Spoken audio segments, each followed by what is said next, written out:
All right, gang, let's go.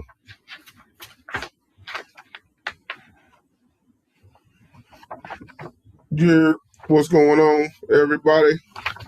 Welcome back to the Still in the Mud podcast. I am your host and sole proprietor, Big Al Jameson. And as always, we appreciate everybody who's tuning in with us today. If this is your first time watching us live,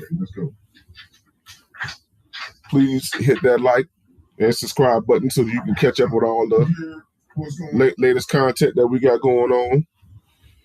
Today's conversation, we're going to be talking about two cases that sparked passion around the country, the Carmelo Anthony case and the Nolan Wells cases. But before we get started, I just want to put out there that this is not a court of law. We're not here to talk about who's guilty and who's innocent. That's what the courts are for, and everybody involved deserves due process. But what we're going to talk about is something bigger. Why do certain cases dominate the national headlines more than others? And why do some receive less? Does social media shape the way we think about facts? I mean, does social media shape the way we think before all the facts are available? Does it feel like in our community that sometimes it feels like, the law says that you are guilty until proven innocent, but for us it seems like the law says that you are innocent until proven guilty, but for us it feels like we're guilty and have to be proven innocent. So we're here to discuss that. Are we getting a fair shake all the way around the board from all aspects of media? But before we get into it, let's introduce the panel right quick. Everybody ain't with us right now, but we got Dub and Miss Kayla. Hey y'all, how y'all doing? Here, what it do? Hey, how are you? All right. Hey, Bird. So the first question I have for y'all is, did the public, social media, and legal systems respond differently to the Carmelo Anthony case as opposed to the Nolan Wells case? Do you think we got the same amount of hype or pub?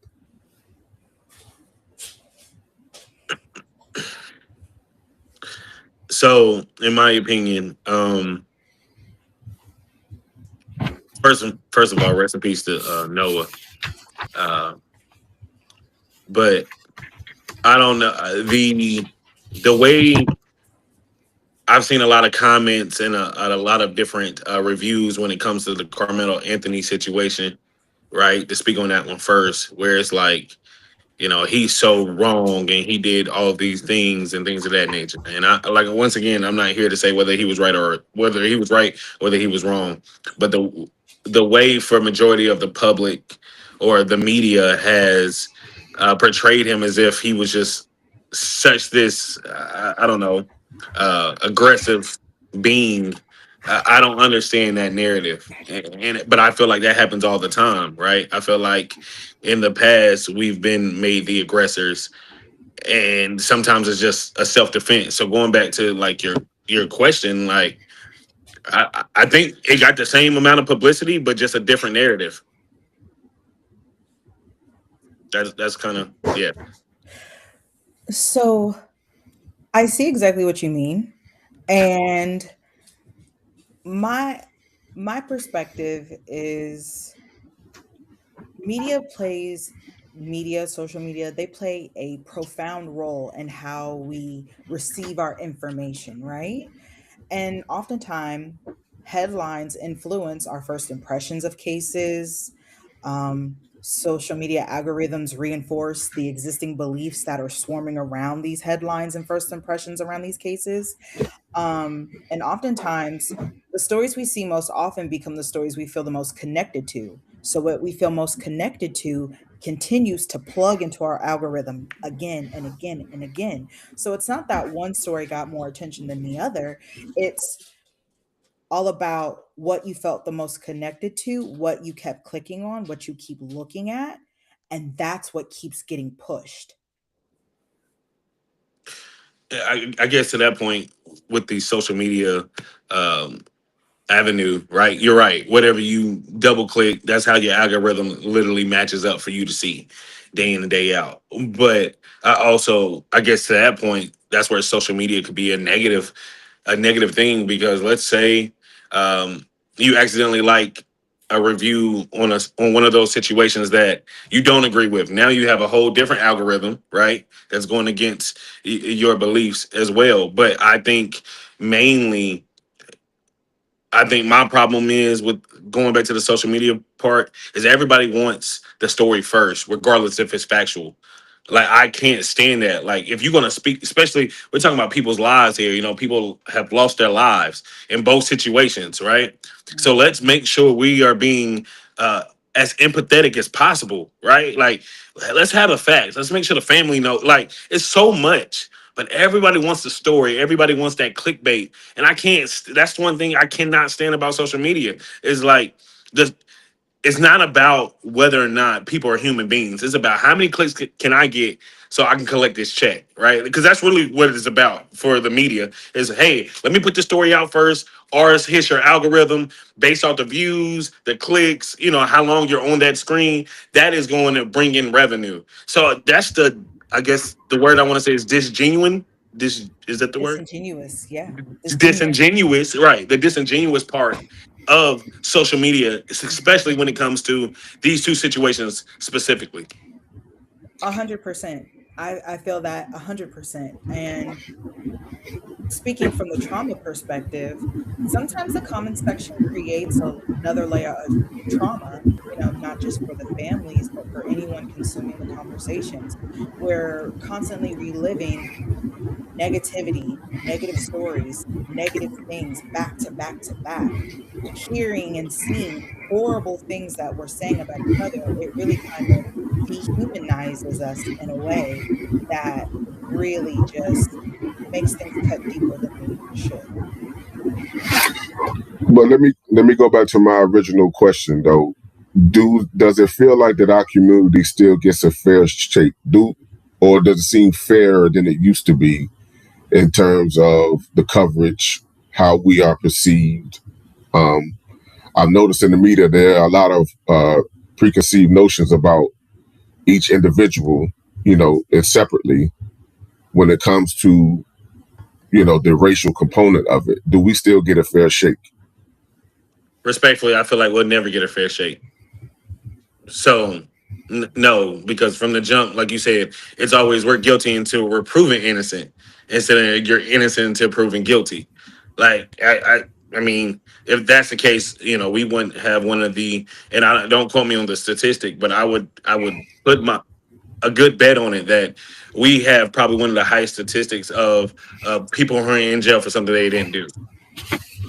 I would take the, I could be wrong. So somebody who's watching, if this is one of your topics, do some research for me and drop it in the comments. But let us know the statistic, like, race by race, how many people are actually have been found innocent, and then let's talk, because I feel like I know a good amount of situations where people have been innocent, and you see it all the time, right? Man did 36 years, and now he's been proven innocent, and we're going to award him 4 point whatever million. I think I just saw one like that like last week, right? But that's just one. We've seen a plethora. Well, I have anyway. Let me not speak for you all, but I don't see it too often when it comes to other races. That's all I'm saying.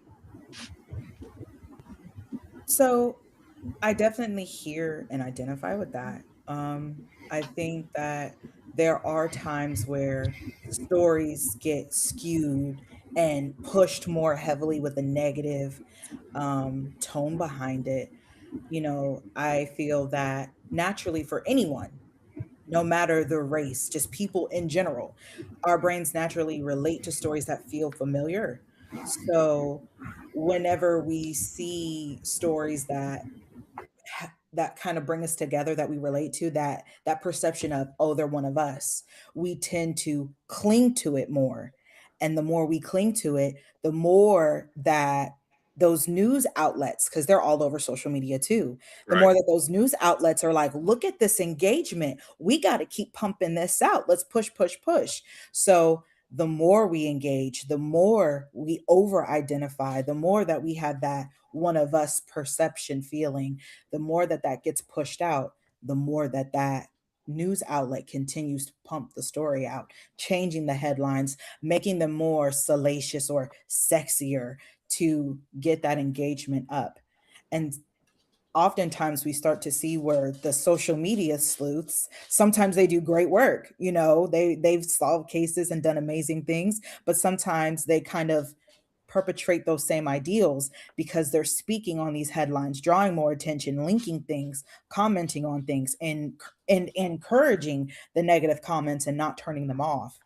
And that's kind of how we get to where we are today, media wise. So, and I know this wasn't the topic of conversation, Big Al, but I don't mean to skew too far from it. But so I hate to say it. So we're trauma bonding is what we're doing, right? At that point, in a A sense, right? We're kind a of like, hundred percent. uh, 100%. okay, So let's look at it like this. We who let's go to the Rodney King incident, right?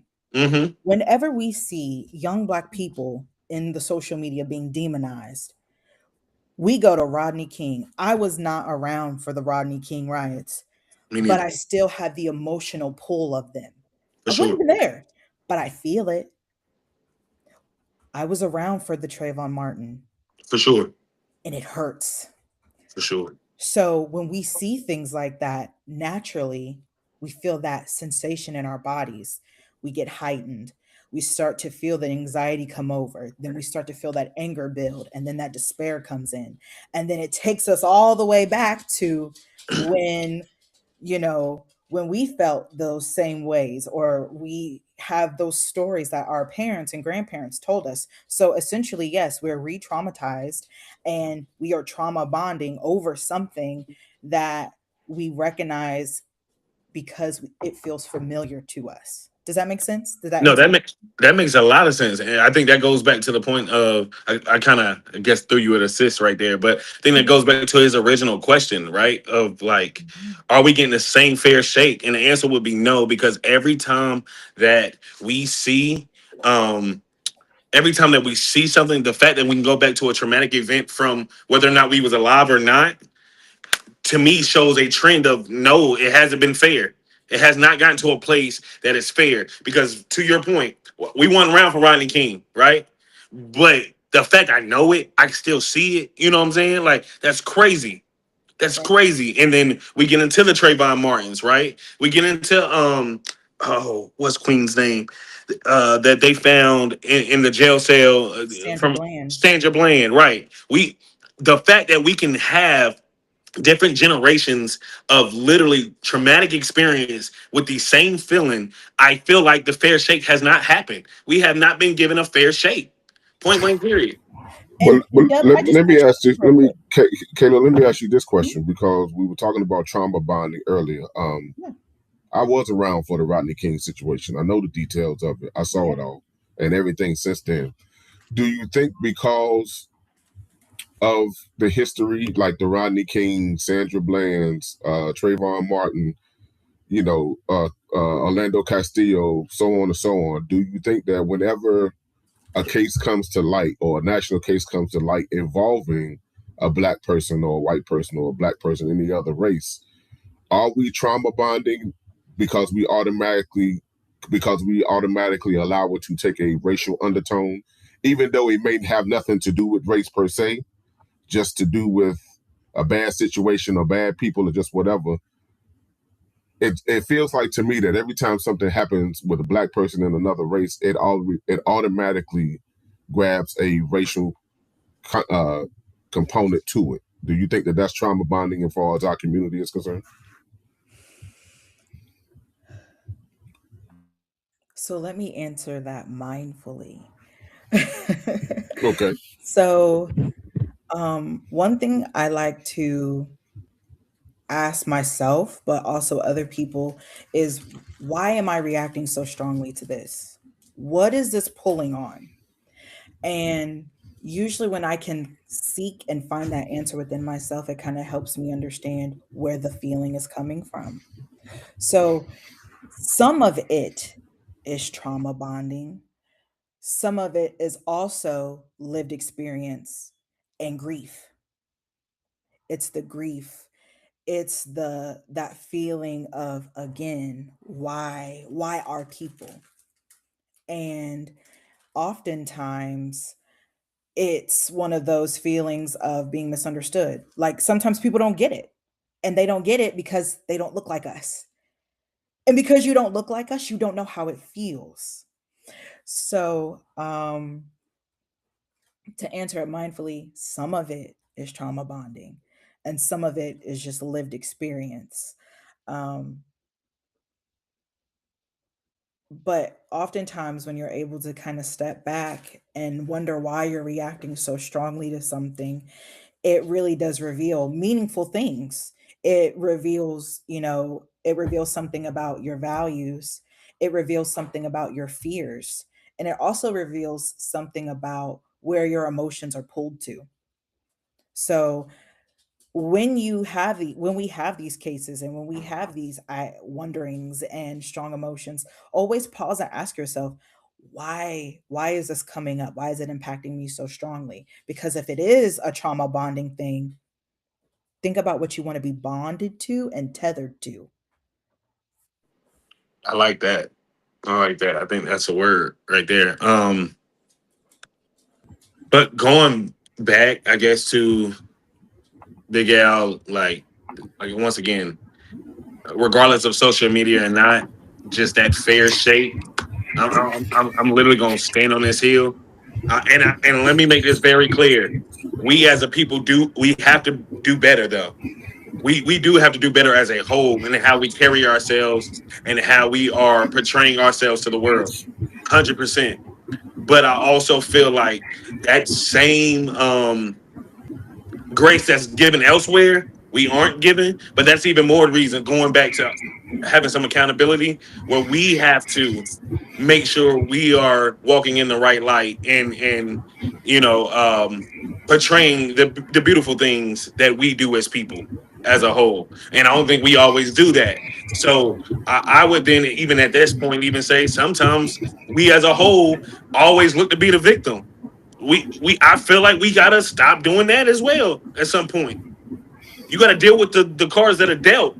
Unfortunately, is it fair? No. But at the end of the day, we have the power to, I guess, go back to Kayla's point, to like really dial into what I want to be attached to and bonded to.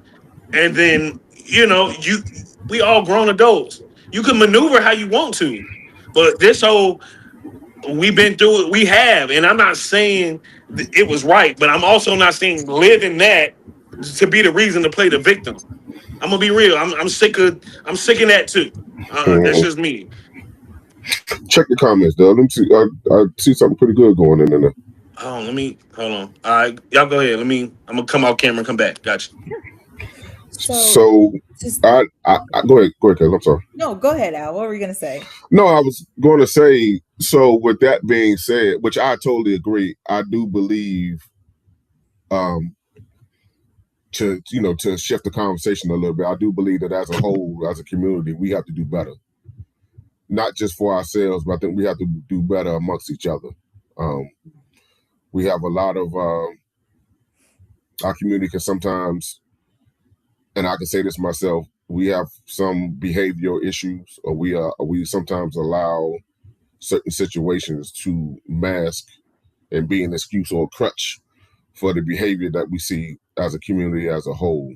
Mm, So does does the victim mentality, is it ever justified? If I'm asking that question right, or do we yes. have the right to feel that way at times, or do we need to be more objective? Okay. So we can hold multiple truths. Two things can be true at the same time. We can be victims, but we can also be victors. So we can come from people, and we do. We come from a group of people who have gone through horrible things. Our people naturally are overcomers, incredible strength, incredible resilience. And I'm talking about the BIPOC community, people of color, right? Hmm. Because just because you ain't black don't mean you don't know a struggle, right?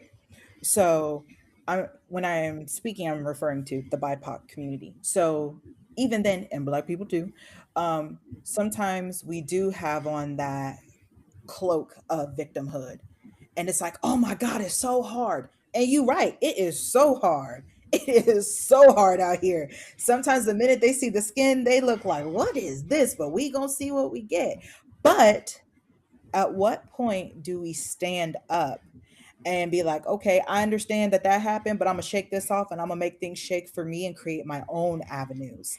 And oftentimes grace is shed to other people and their communities. And I think where we sometimes struggle as a people is we don't know grace because we haven't really shown it to one another, because we don't know how.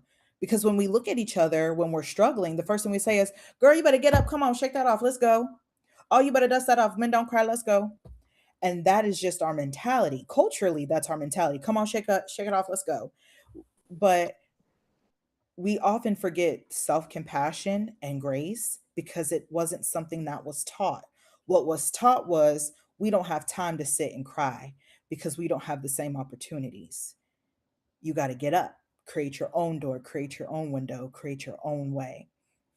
And I think that's why it's really important to start establishing what grace looks like in each individual's household. What does grace look like to you? If you could hold it, if you could feel it, what would it be like? What would it sound like? What would it look like? And start teaching ourselves and other generations about grace. Because if other people won't give it to us, that's fine. But I'm not going to stand outside someone else's house meowing like a cat, waiting for them to give me something that I don't even think I know what it is. And I may not want the way they give it to me. What if I want it my own way? I'm trying to pull up these comments, but I see one right now that I could address. But I got to get back to Tiff's because she had a good one earlier Yeah. that I had to get to. It's long though. But Milt just said, uh, we have never ever been dealt from the same deck of cards. I'm just saying. We all agree with that. I think that is evident, Milt. I think my point with my statement about the cards was this: regardless if we got dealt the same deck of cards or not, so what? You just gonna lay the cards down, or you gonna learn how to play them? That's life. At the end of the day, regardless of what deck we were given, you still got to play your hand. Regardless, we know that one deck is red and one deck is blue. So what? Figure out how to play. You still got to learn how to play the game, no matter what cards you're given. If I if I send 5 cards to Big Al, he know we playing Tump, right? But if I send him 13, he know we playing spades. At the end of the day, you got to know how to play the game. You got to go ahead. I think where he's coming from is from a place of, and I agree with you. I think that we do have to play the cards that we're dealt. We have to play the game. I think where we get tired of is that we have outside entities and other ethnicities who come in and try to interrupt the game for us. That has been our history. We haven't been dealt a fair shake, but it does speak to some sort of social fatigue when we constantly use as an excuse to not feel like that we can progress or we can be better or better people. Now, let me say this: I'm not a person. I'm on the fence about a lot of things when it comes to certain things, because have y'all ever noticed that it feels like something? Have you heard people say when something racial happens to us that we just need to forgive and forget?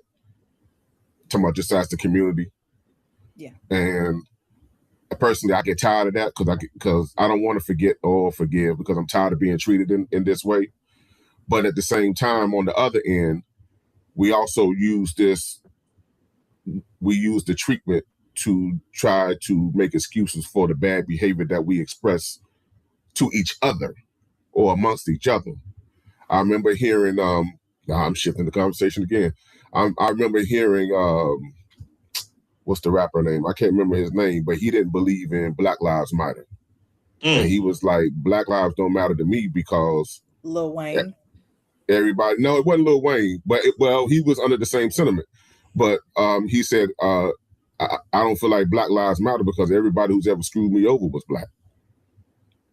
So it's I'm on the fence about it twofold, but it's just you. But I agree with you, Doug. That you're right. We do got to play the hand that we're dealt. It's just when people try to come in and interrupt the game that we're playing, it's when we have a problem. No, I get that. Can y'all hear me? Mhm. Yeah. Okay. All right. I know I'm off camera, but I wanted to go back to shout out to Cuzzo Tiff.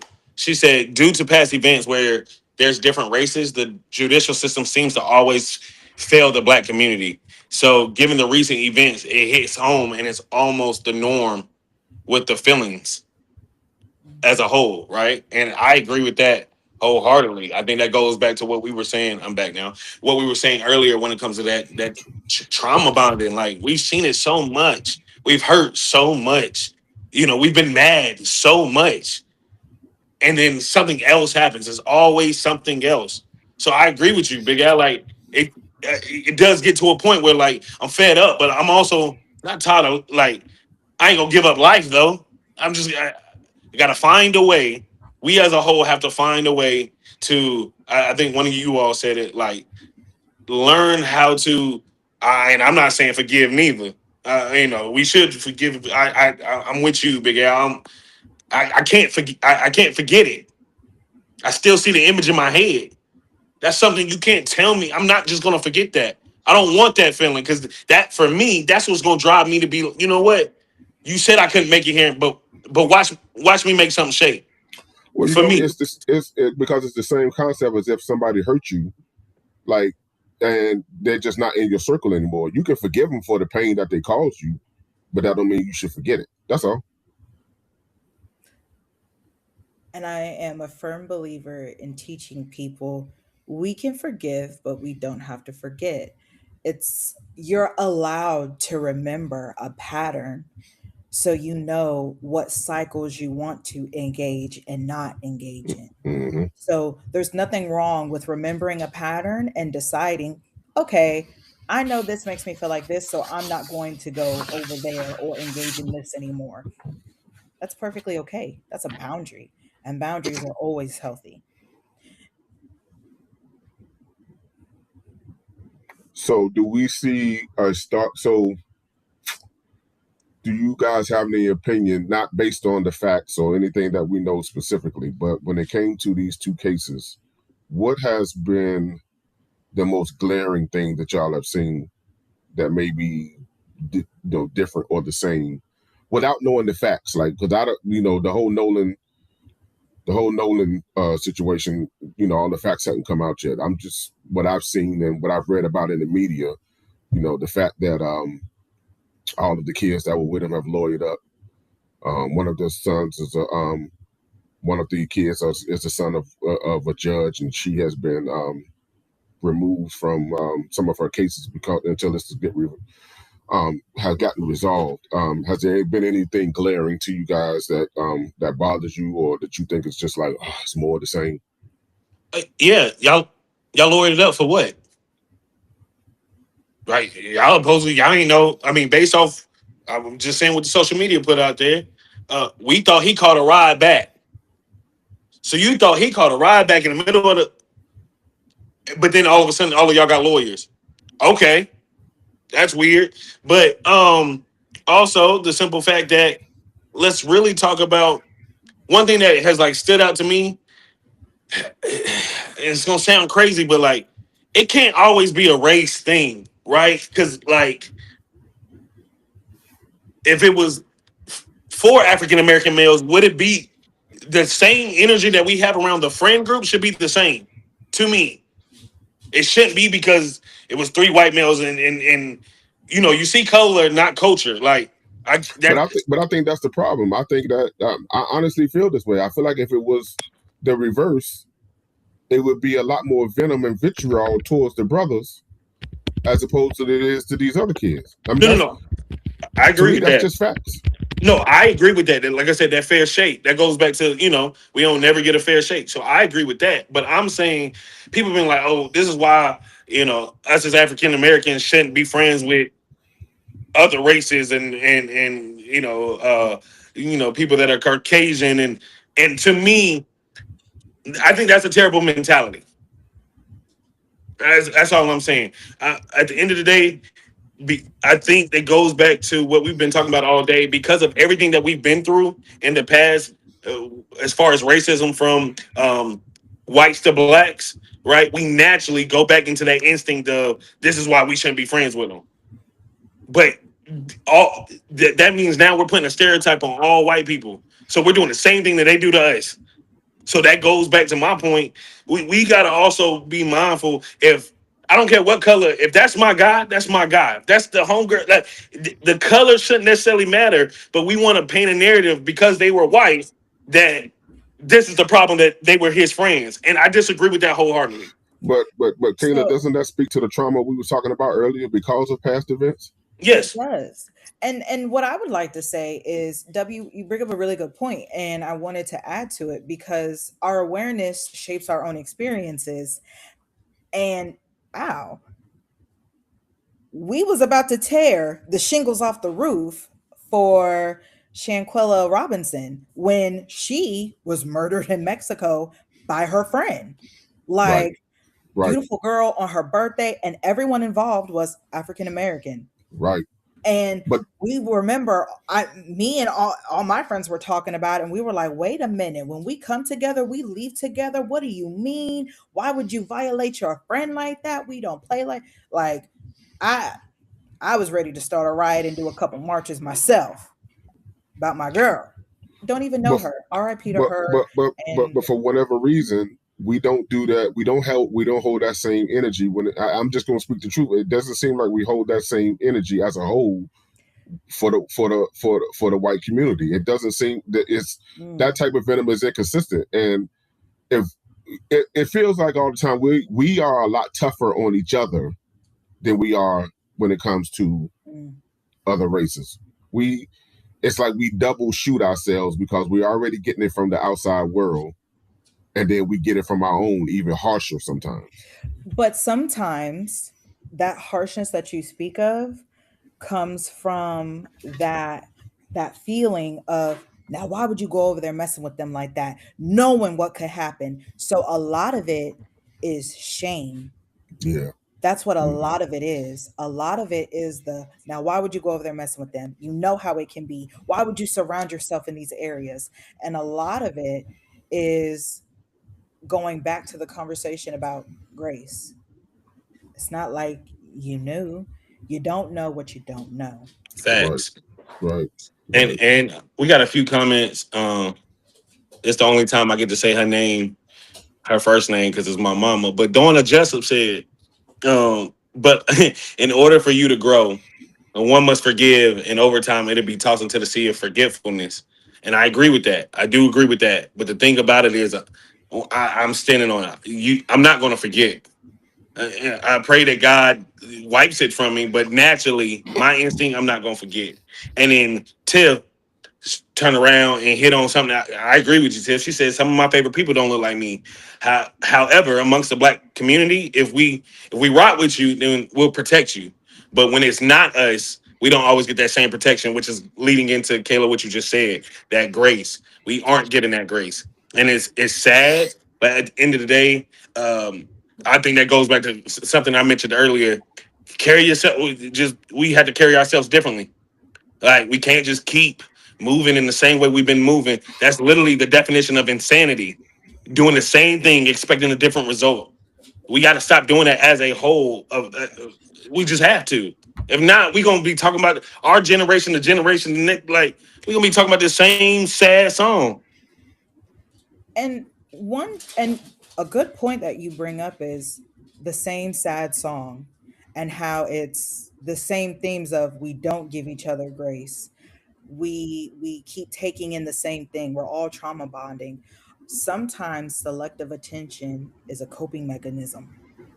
So we purposefully lay all of our attention on something that will get us in this outrage of anger. It's always something. Sometimes we use it and continue to consume it because it's our way of coping, because it's like the world is so big and it feels like we're so small and purposefully picked out.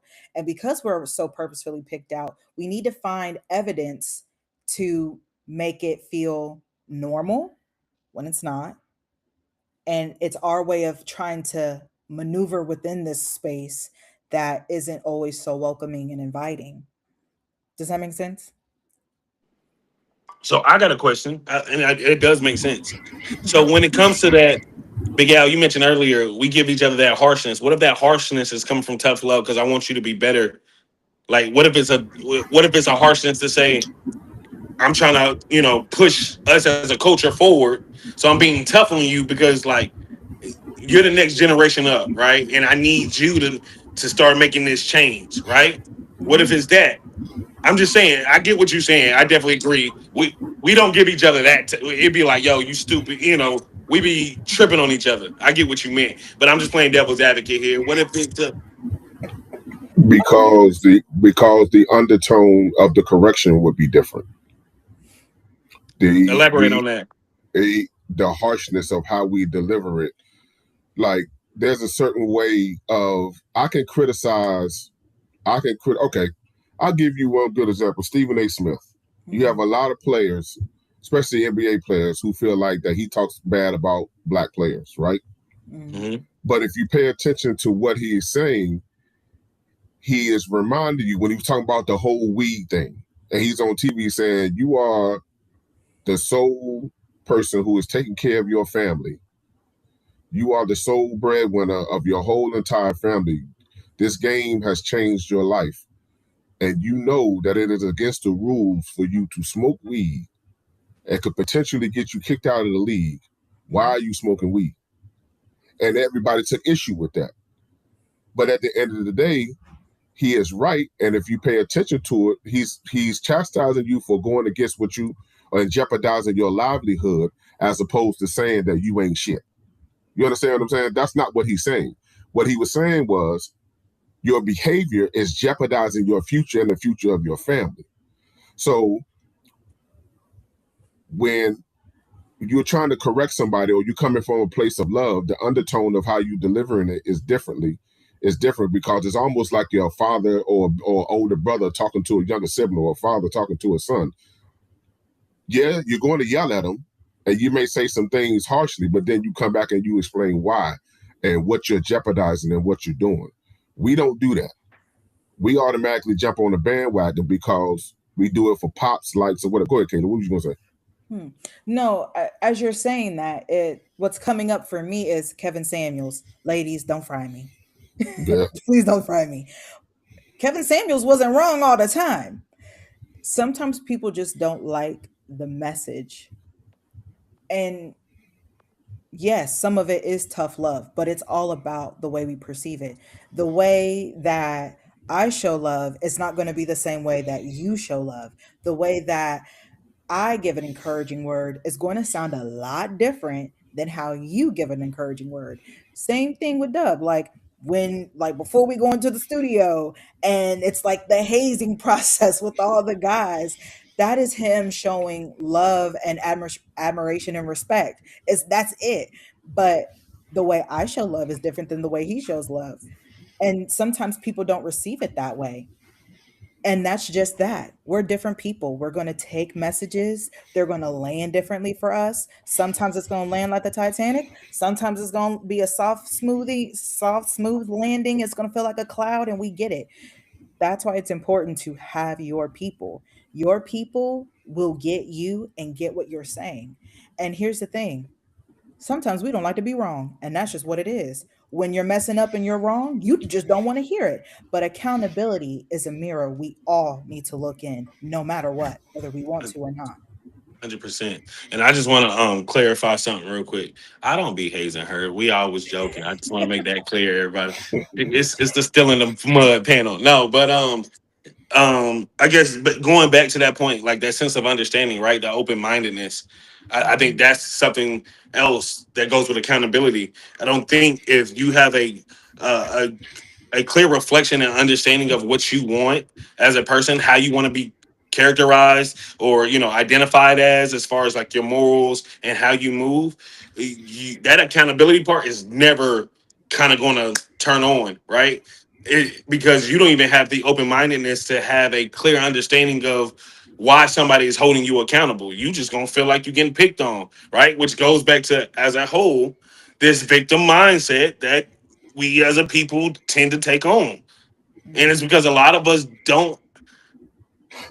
We just struggle with having an open mindset, and that's really how I feel.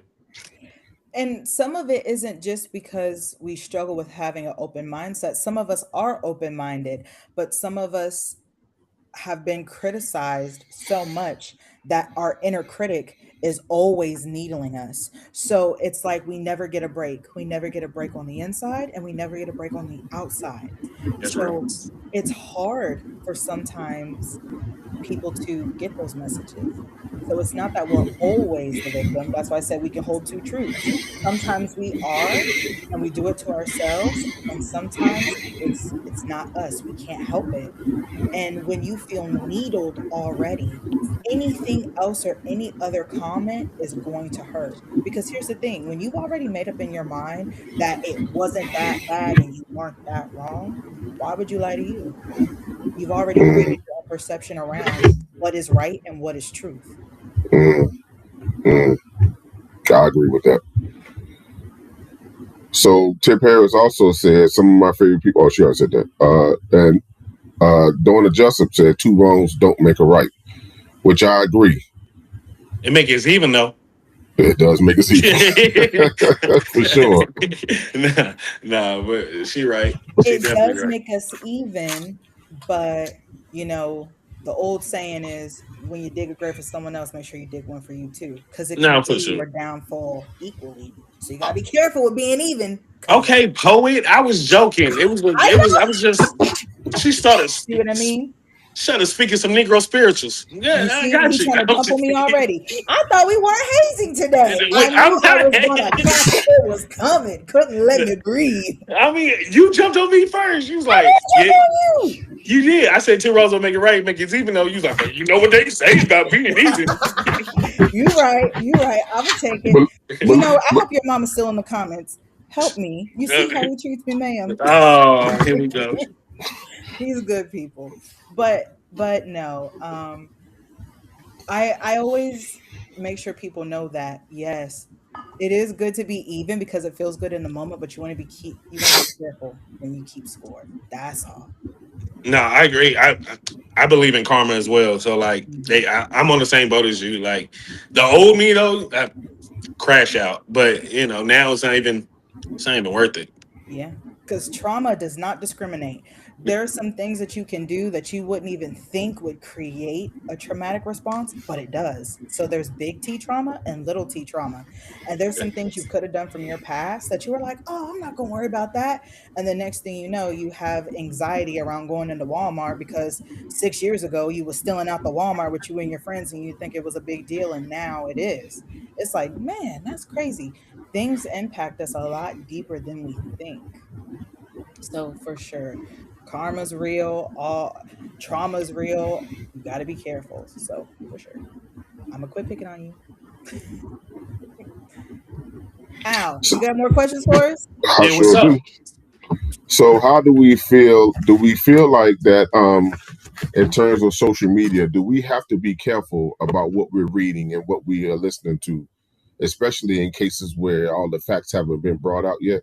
And should we do a better job of filtering what to believe and what not to believe? Yes, 100% on everything. Yes.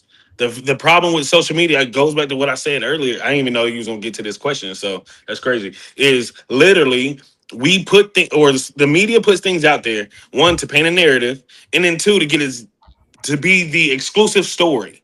Right? We are the story. Hey, this happened. I got you something. Okay, well okay, with that being said, excuse me, I'm gonna interrupt you. You good? Does it feel like, because it feels this way to me, does it feel like when it comes to us as a community, we're always the target? In what sense? In sense of whenever something happens nationally, because if you pay attention to the Carmelo case, they had 3 other cases involving white men that were totally the same circumstances. The result was ended up the same. They end up getting lighter sentences. I ain't gonna get into all of that. That's another topic for another day.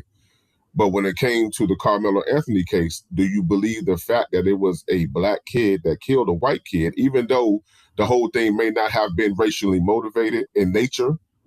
Do you believe that the coverage was more televised and would spark more outrage, which had the whole domino effect because of the racial component. Yes. I think that's just a straight. I don't even got to get in my opinion. Yes. Because it feels like to me, whenever something involving us of that magnitude can happen, it's always exposed in the media more so than it is on the other side. What do you think, Kayla? So I feel like it depends. Okay. I really do feel like it depends because there are tons of stories that are going on, and it doesn't always make it to the national media at Right. all. And it can be the same players, same races, same circumstances. I think it all depends on how relatable the victim is and how they can spin certain things. So it's like I feel like it really does depend. And Al, you trying to get me fired? No, I'm sorry. You trying to get me fired because I'm sorry. Honestly speaking, I feel like it really does depend. I mean, when we look at the two men involved in the Carmelo Anthony case, what do we really know about Carmelo Anthony? And look at what we do know about the victim.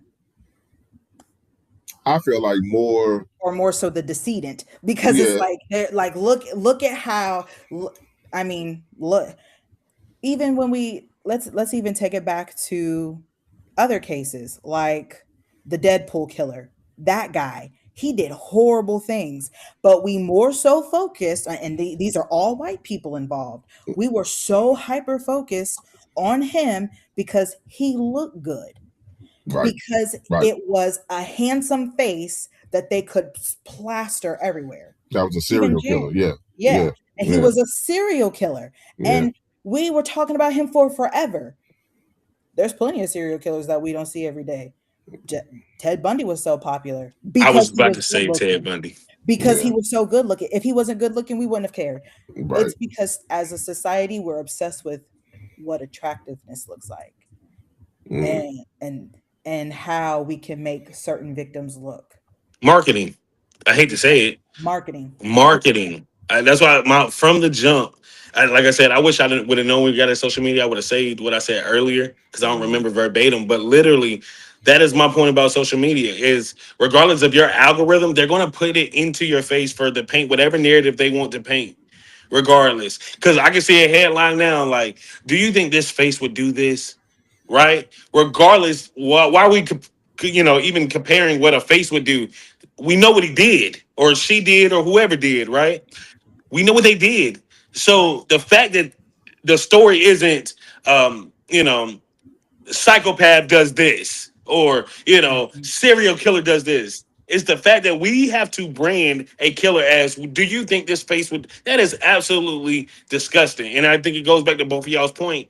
Social media's whole narrative is what paints ideas and thoughts in a lot of our mindsets.